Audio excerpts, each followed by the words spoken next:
Welcome, everybody, inside the Brady Broadcasting Studio at 25 East Glen. This is the Jake Feinberg Show. Thank you so much for being part of the program today. And we have a special guest back again, a true friend, somebody who's helped me find my voice along the way and continues to promote individuality in his own playing and performing. Pat Martino from Philadelphia. Hello, my friend. Welcome back to the program. Hello, Jake. What a nice surprise. You know, I didn't expect our conversation. That's jazz. That, you know what, and that's about spontaneity. And I wonder, I guess that's my opening question. I mean, you know, you are a link in the chain, the way Red Holloway was and Lloyd Price was, and now I look at you with some of these younger cats that you're playing with all over the world. Do you guys write up a set list before, or how much of it is spontaneity? Well, you know, spontaneity is something that takes place momentarily. And there is architecturally a structure that is decided. You know, I make that decision in most cases, and then we run on that. And what comes next in terms of the interpretation of the material is completely different each and every time it's performed. Do you find that that how do you and I guess this, when I talked to Ramsey Lewis, he talked about this as well. You know, he can get the feel of a room. Maybe they're a little bit more blues oriented, or they're a little bit more, pop oriented. How do you gauge your audience, and how do you? I mean, jazz is not.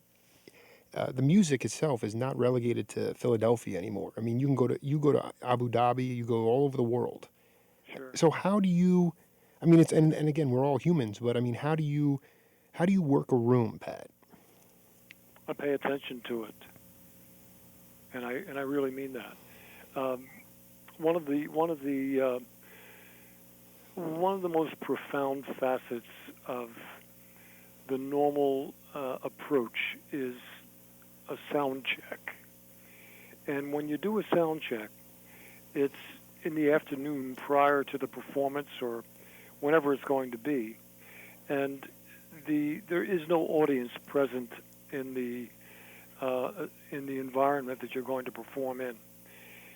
And because of that, the sound check itself has very little to do with the identity and the nature of the performance, how it is going to be acting in the performance. When the people come in and fill that particular area, whether it's a concert hall, a theater, or even a smaller environment, the advent of the people coming in changes the environment totally in terms of the effect that the music has within it.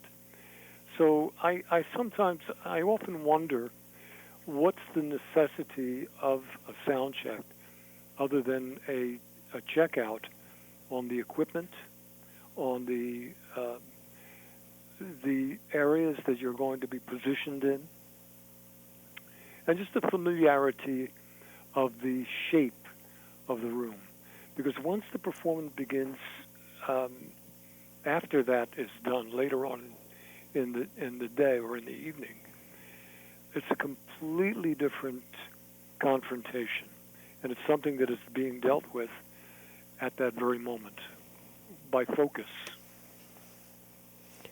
Can you talk a little bit? I mean, it's incredible. Even since the last time that we corresponded, there have been a huge amount of creative things going on. That there obviously the book came out. There was a documentary of I can't even keep track. Can you update the audience on the evolution of Pat Martino, the new chapters that are being written? Well, yeah, one of the most exciting moments or exciting events in this particular moment coming up is a motion picture on my life story, and we're in the process of that right now. We're just about ready to sign contracts. the structure of it, the analysis and research into it has taken up to close to 5 years now. It began some time back in Rome, and we did maybe a 90-minute documentary privately for the producers and directors involved in this.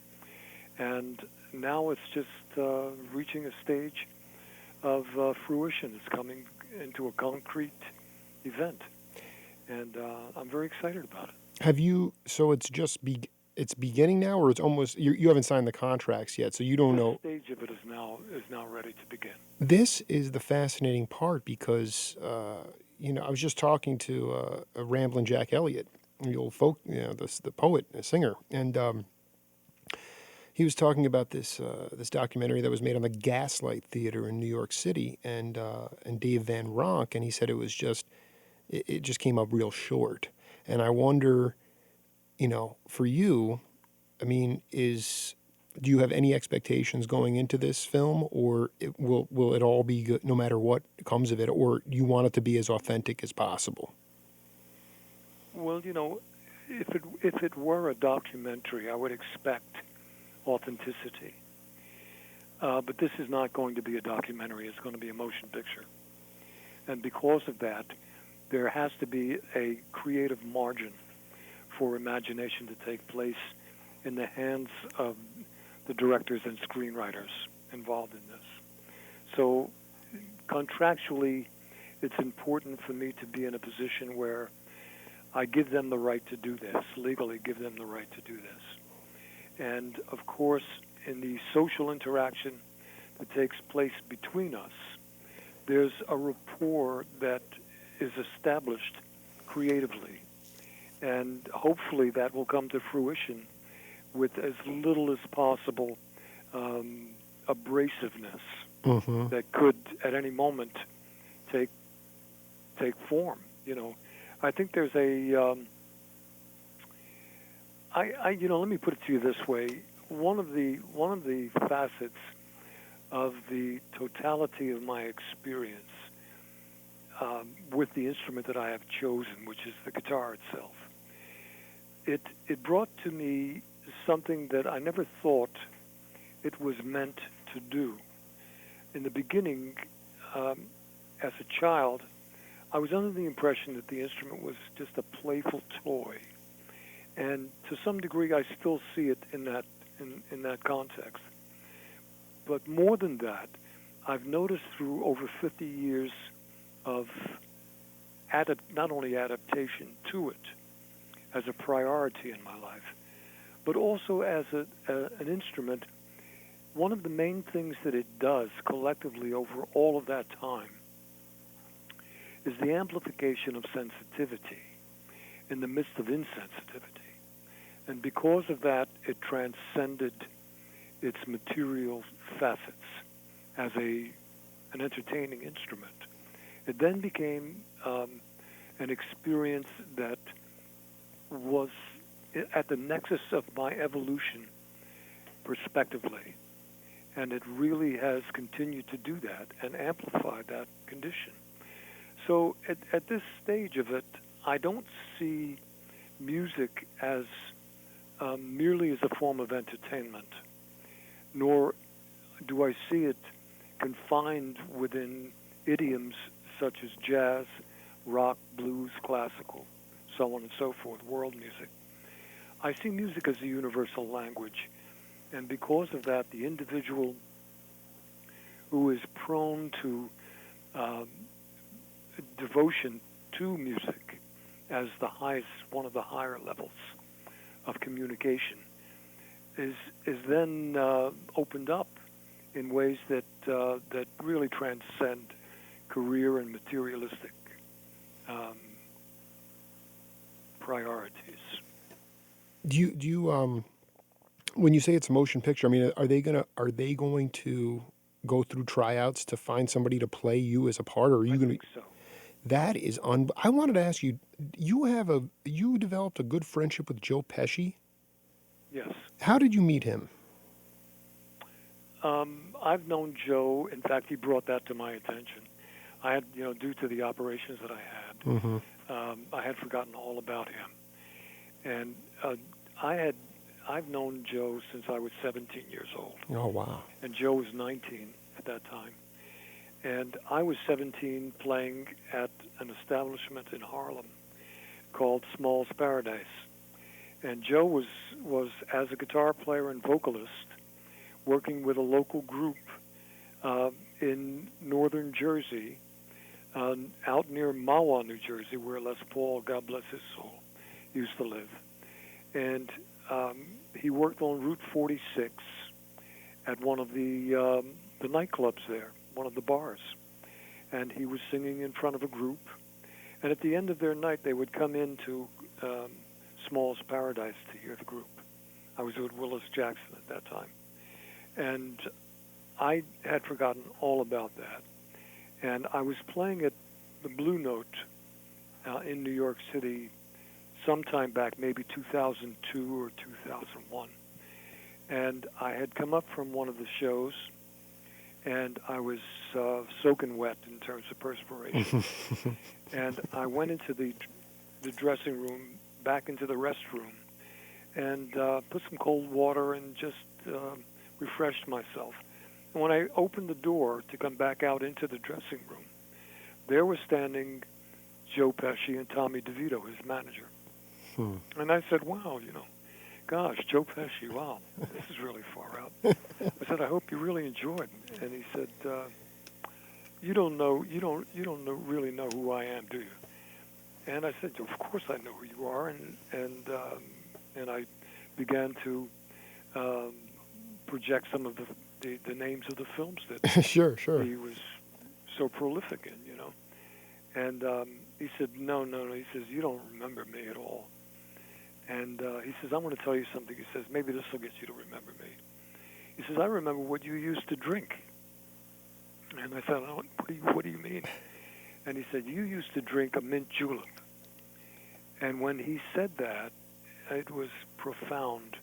There was an explosion in the back of my mind.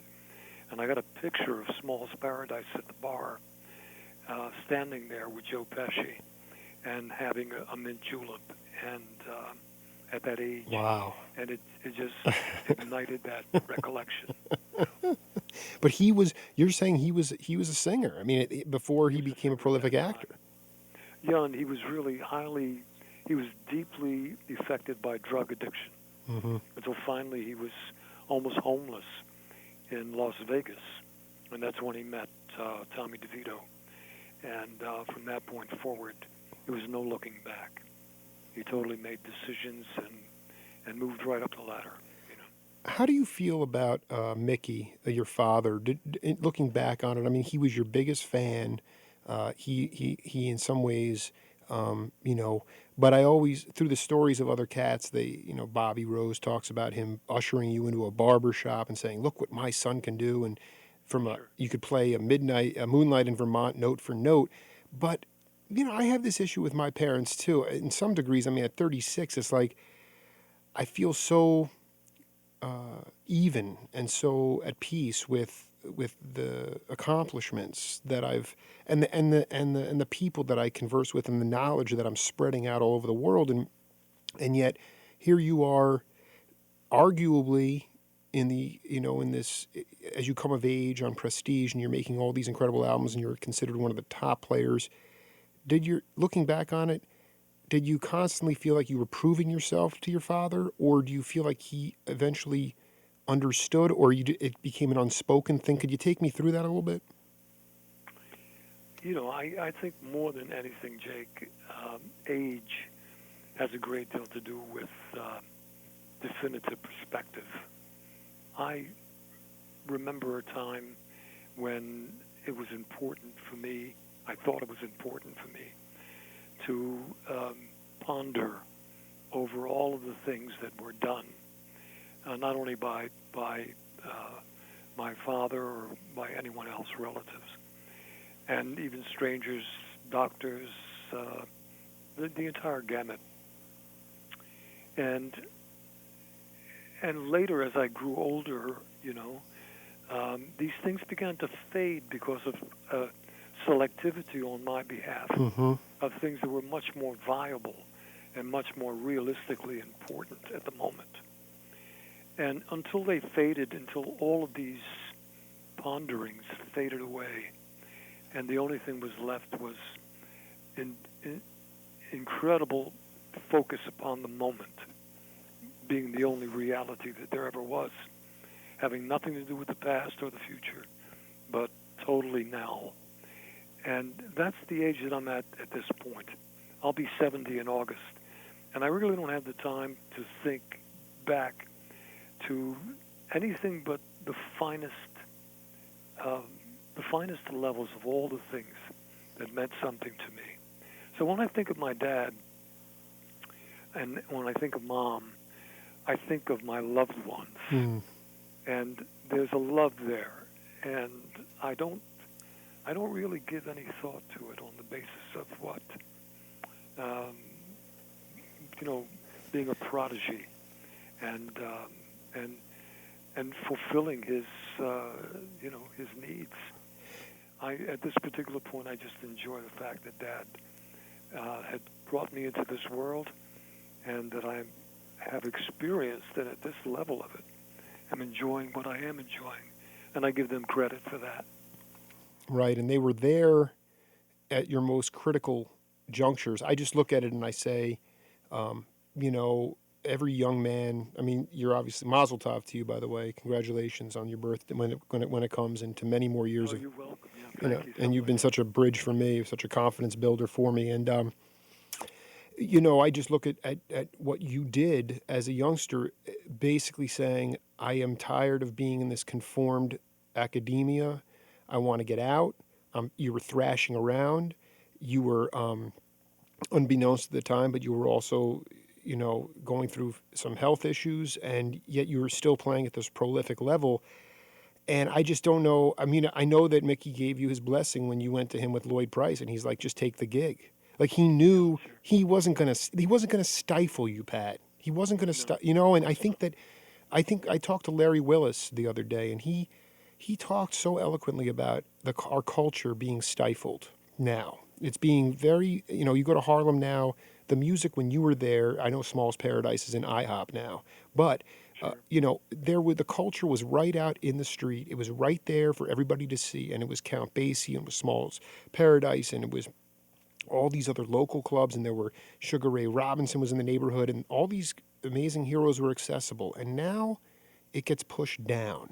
And if you don't have culture, I guess what Larry was saying, if you don't have culture in society, then anything can happen. And I just wonder, I'd like your take as a, not a visionary, but as you project, and do you, I mean, you get caught up in your touring and your music and all the other things going on, but how visceral for somebody that wasn't around was the culture of Harlem? And when you go back now, what do you see? It's not so much as what is seen. It's what primarily is functionally providing the reason that you're there. In other words, your intentions. I was out of it, and when I say out of it, I mean when I was in school, when I was in grade school, education itself, I was outside of education, and I was closer into the creative productivity that children really embellish. And as far as the importance of education itself, I had a tendency of studying it from a distance and not necessarily participating in its conclusions. The very same thing happened when I was with Dennis Sindoli as a student of his. I didn't really study what Dennis was teaching as much as I studied Dennis himself and his surroundings. So when it comes down to what I remember about Harlem, I wasn't so interested in the culture as much as I was interested in viewing it from a separate distance and reviewing it and learning from it, almost like under a microscope, you know, and participating it in that way and cataloging all of the experiences that came from it and went with it.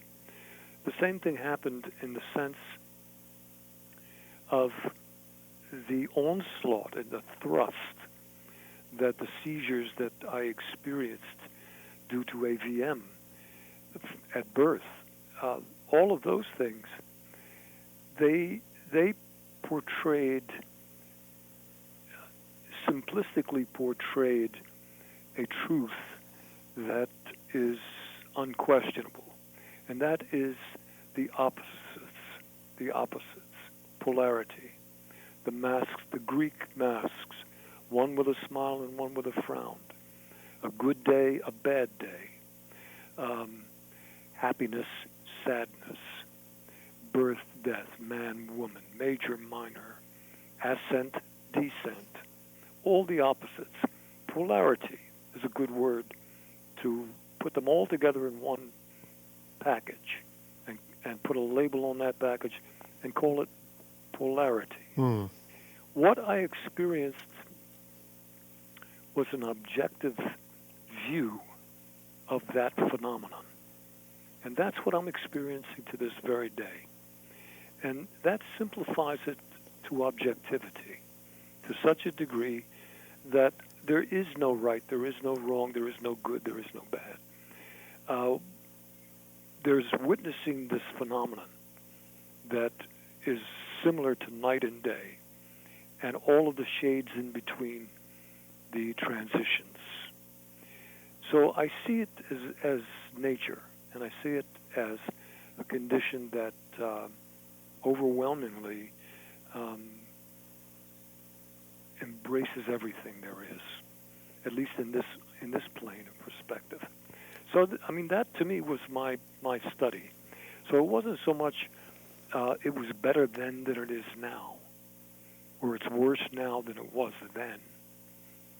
It's just a study of a phenomenon that emerges, and when it does so, comes up with a completely different garment, a different mask.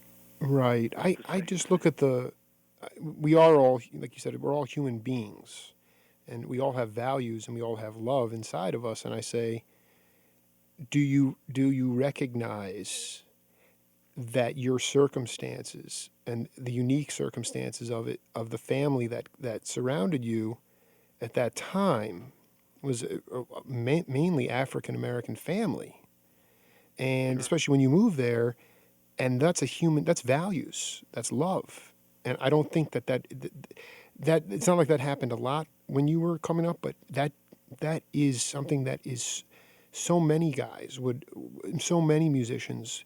It's nonconformity in my mind. It's totally your own path, and I just think what do you are you concerned at all about the conformity of our culture, or that you don't pay any attention to that? I'm curious. I'm curious about it. I'm curious about the outcome and how it manifests. I mean, for instance, when it comes to the collapse of the American dollar, Mm-hmm. Bill H.R. 2847, I believe it's called, where the U.S. dollar will officially collapse July the 1st this year. Right. I'm curious about that. I'm curious to watch that from a distance. As far as whether it's good or bad, I don't really have a place that I'm very objective Mm-hmm. to all of these things. I sit back and I look at it from a distance, and I know that whatever is going to take place, one can adapt and can utilize that opportunity for the better part of their own needs. So I don't really fear it. I think, in terms of Christianity, that's one of the reasons that the word faith is a necessity in this life. So I'm very faithful towards all the things that go down are for the best. and we do what we have to do, and in the process, everything emerges and shows what it truly is, and that's the truth that's literally the truth. Yeah. You know? Yeah. So there's nothing wrong with anything.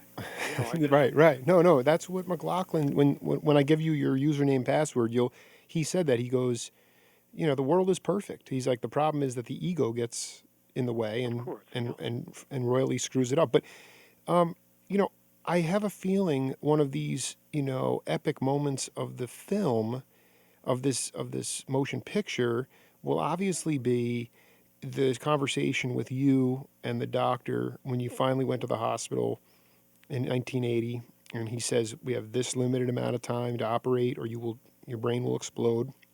And then eventually going back east, having the surgery, and then opening your eyes, and your parents are there in front of you, and you don't recognize them. But what I am interested in is for you to talk about, after you got back on your feet, you got out of the hospital, were there any unsung cats? I don't care if they were, there's very little, your performance stuff. I mean, you have that record that came out in 87, but in 82, I have an audio of you doing a lecture at NYU, and I gotta believe that somebody came. Were there a couple of people in mind that you can think of that said, "Hey, Pat, come on, let's." I know you were making the computer music, which is to this day was something that we need to get that out into the most amazing music I've ever heard in my life. But what about the human beings that came and took you from the bottom of the pit and helped you begin your ascension?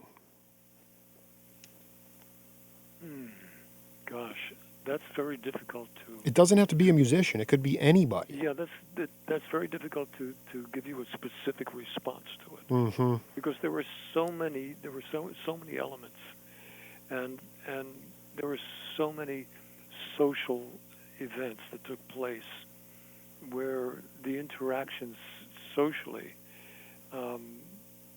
really had a great deal to do with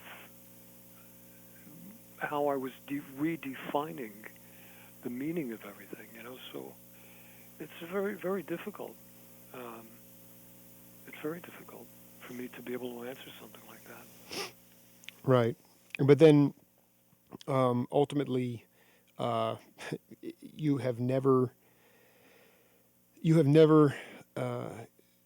stopped creating, but those computers were vital for you in that hospital. Absolutely. I mean, that to me was incredible. How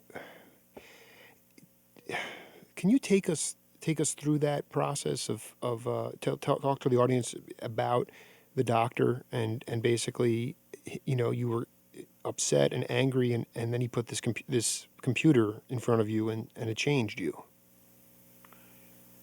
Yeah, well, I don't even remember his name at this point. But I will have to dig up all of the files that really came about. I was extremely depressed during that period of time. And of course, I was in a locked ward in Pennsylvania Hospital here in Philadelphia for recovery. And one of his suggestions, and I went to see him every day in the morning, and he sat behind his desk. He was almost like Carl Jung. It felt like Carl Jung to me. And he sat behind his desk with a straight face, and I would just project my dilemma onto his desk. And one of the days he said to me, "You know something? I know that you played guitar. That's history," he says, "but obviously it's not going to function for you as of yet." He says, "Have you ever given thought to what's happening in technology right now? Some of the instruments that are being used today, some of the computers that are being made, some of the IBMs and Windows, and, for instance, Macintosh." And he said, these would you might find an interest in playing around with some of these things. And he said, if you go to this particular room, I'll set it up so that you can play at least an hour a day on one of the computers in there. And that's what I did. And I went in and I just took my mind off of the inner torment that was taking place. And I played around with it. It happened to be a Mac, and it was, I believe, 127K, which is the difference between, I think, a thimble and an ocean. Yes. Compared to today. Yeah. And it just inflamed my creative curiosity. There was a built-in app or function that worked in that particular computer at the time, and the mouse would just like move, and you would be able to drag it across the pad, and it would create tones, and the tones would appear in wavelengths on a grid, and you can then even stop it and edit the shape of those waveforms.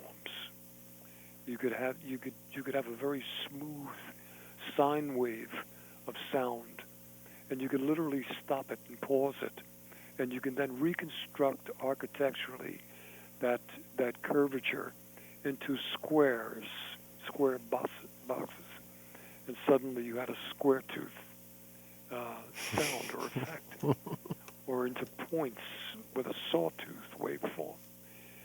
And each of these I found very interesting in terms of that type of manipulation.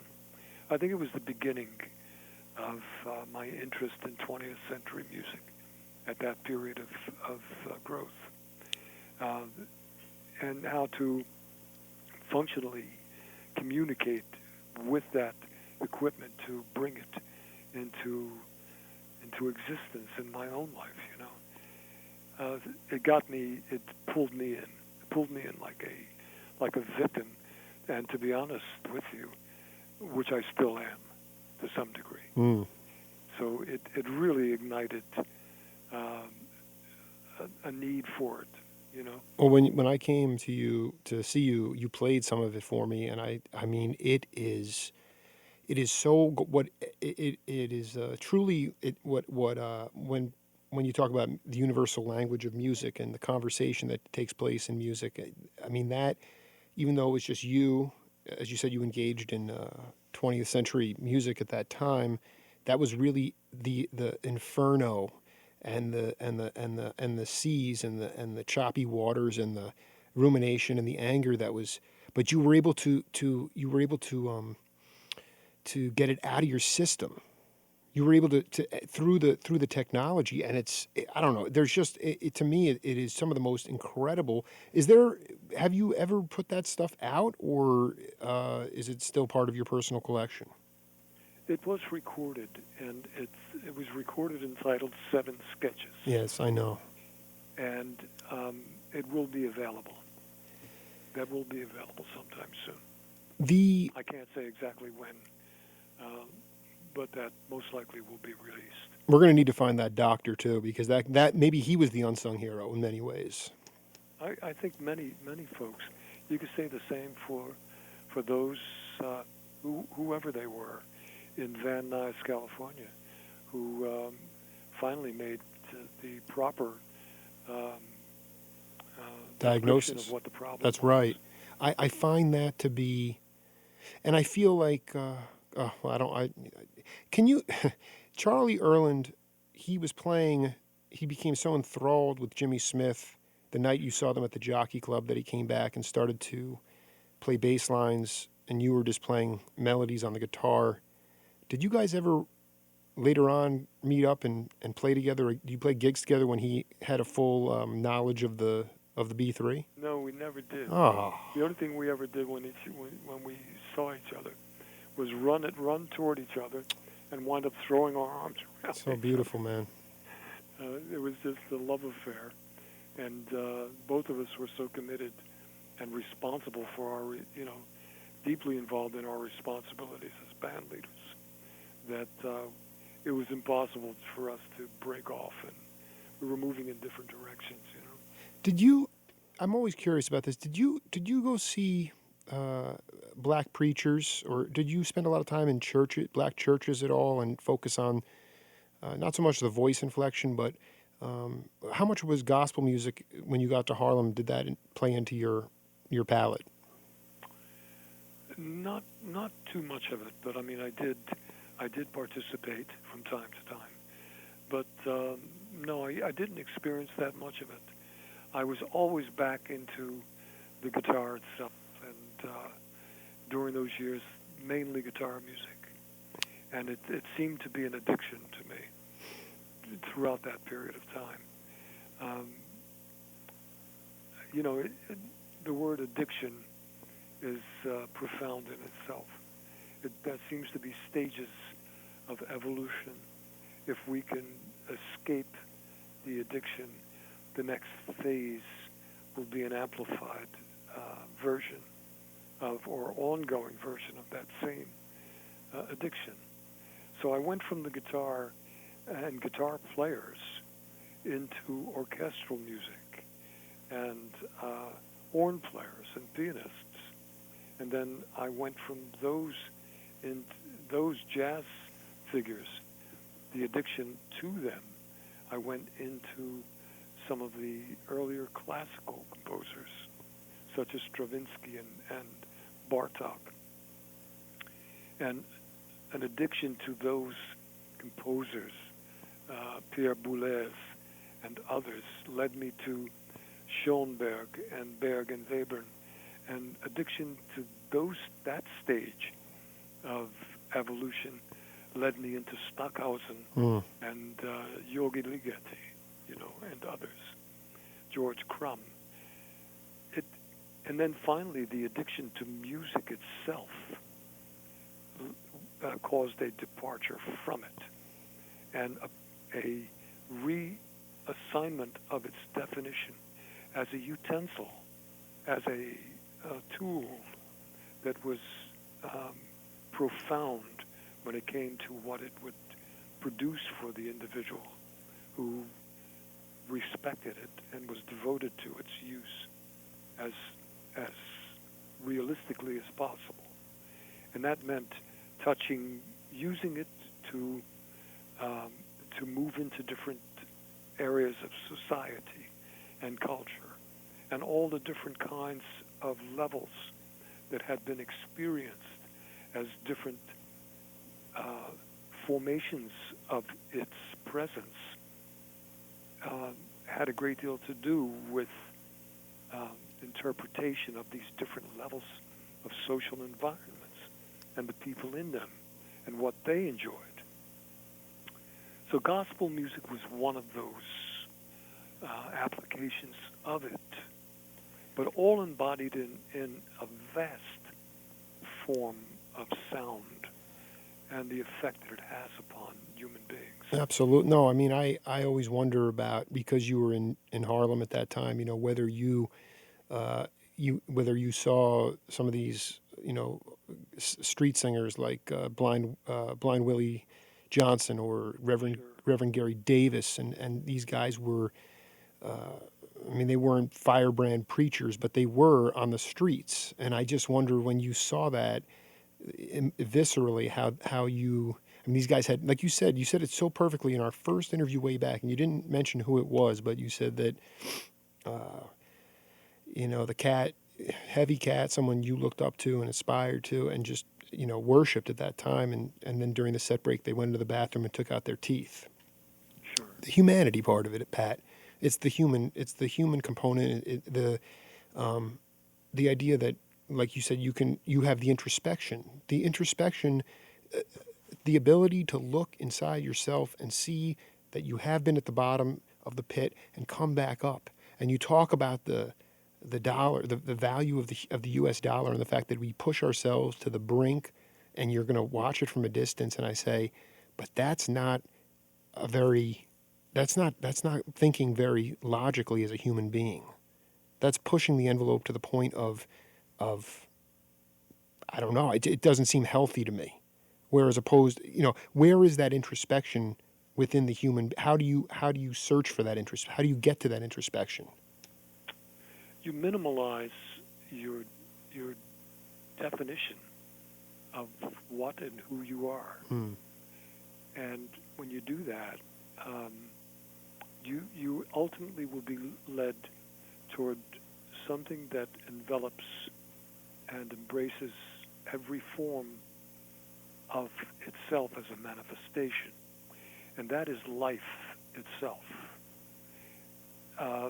Life is separate from the costume it wears. There are so many different forms of life that are right before our eyes. And if we think back to our childhood, the older we get, we remember certain stages of development where we were not afraid, or we didn't repulse from something that we, a little later in life, we began to find repulsive. Mm-hmm. For instance, at a very early age, in my experience, I remember having a praying mantis in the palm of my hand and looking at it in the eyes. And I remember another time in my life when just seeing it from a distance, I found repulsive. There was a difference in the two states of presence and of definition, perspective. And at this point in my life, I see so many different shapes of life itself, in so many different shapes and sizes, colors, and forms. And I'm more interested in what I am in love with. Spiritually, I'm in love with life itself. And I respect it so deeply that I'm forced to have to make decisions, perspectives, perceptual decisions that allow me to see it and understand and accept it in any form or shape. And that, to me, is the same thing that applies to music. And in some words, I'll be honest with you, I think it came from my evolution of definitive evolution of what music embodies, and to step outside of it and to reduce it to simplicity and remember that there were certain things that I liked, there were certain things that I didn't like. And the more I would experience that and cause myself to experience it by being in the middle of it, the less I would see it as a reality. Until I stepped outside of it and no longer was addicted to it for that elementary purpose, to feel it, emotionally feel it.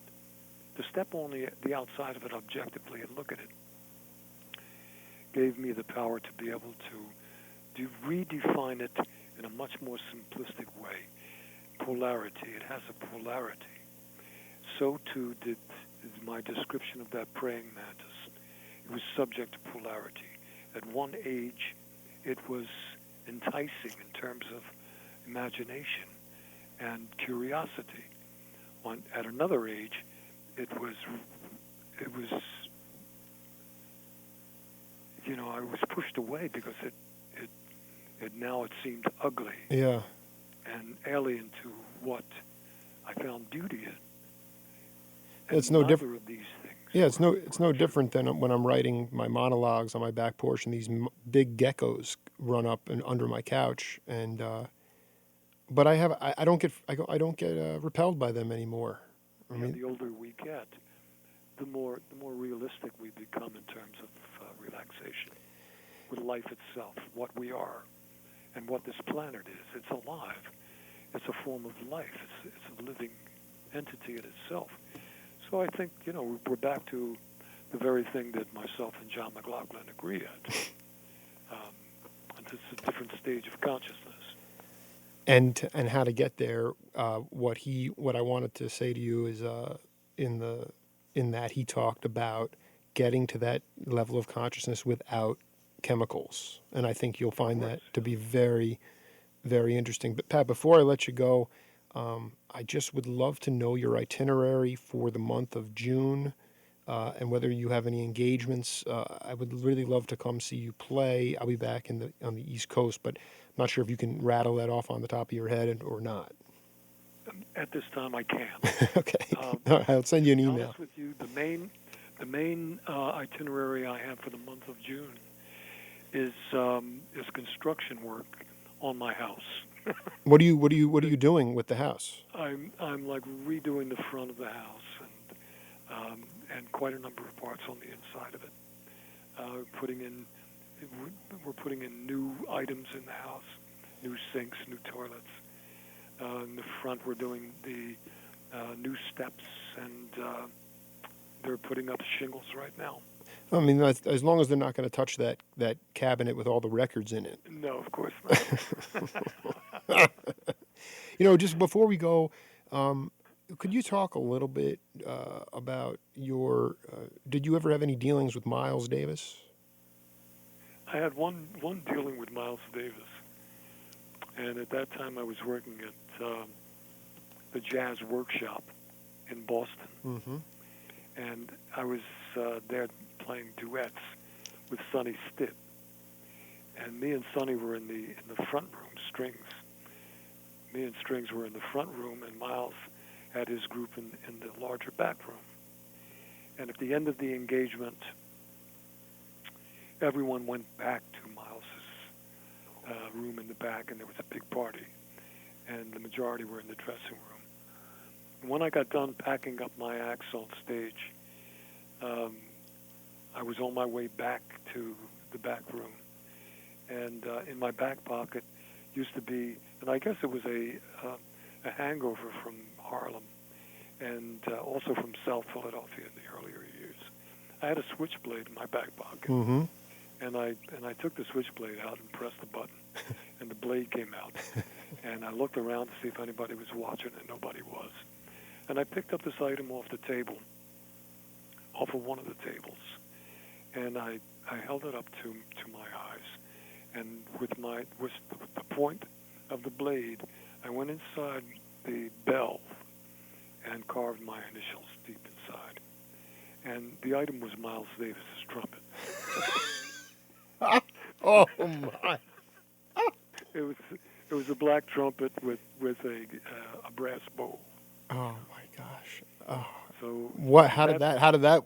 What unfolded after that? No one ever knew. No one ever knew. Never heard anything about that. Oh man, you are a snake in the grass, my friend. I got to tell you, I really will be very interested to see this unfolding of this motion picture, and I really feel it's imperative that they. I'm going to let them do their job, but they really better vet it very closely, and they better do an authentic job about it because it is a pretty powerful story. I'm very excited about it. One of the directors involved in this is a very prolific artist. His name is Rodrigo Gonzalez, or I'm sorry, Rodrigo Garcia. Yes. And from L.A., and he's a prolific artist. And I think that this is going to be a great experience for me. I mean, it's going to be painful, and it's also going to be ecstatic moments, as well. But I know it's going to be quite an experience, and that's all I ask. This is something worth taking a look at, Well, we'll be in touch about your itinerary. Hopefully, you'll have some gigs in June, and we can come and For sure. and catch up again. But this was. Let me know. Let me know when you're coming up this way. I will, brother. And really, it was spontaneous. But like you said, that's jazz, right? That's jazz, man. All right, man. Yeah. Good luck with the house. I'll talk to you soon. And listen, remember to send me that entrance into. I will send you. I will get it to you because you got a lot of listening to do. Good. All right, man. Good. Much love to you, Great. brother. Take Take it care, easy. Jake. All right. Yep. Bye-bye. Ciao. This is the Jake Feinberg Show, and we'll see you all in a little bit.